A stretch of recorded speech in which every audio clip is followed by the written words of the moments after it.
Hi everyone, in front of me I've got REALME 14T and let me share with you how to clear the browser on this device.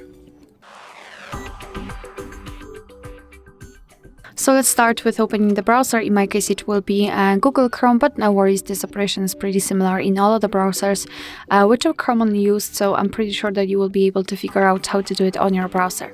So now all we have to do is tap on this three icon in the right upper corner and tap on delete browsing data.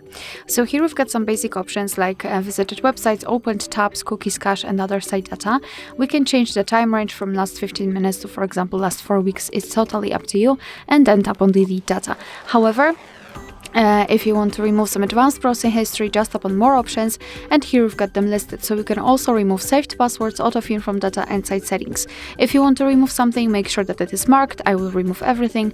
You can also change the time range, it's up to you, and then tap on delete data. And as you can see, we just got back to the home page, which means that we just successfully removed actually everything. Alright, so that will be all. Thank you so much for watching. Please hit the subscribe button and leave the thumbs up.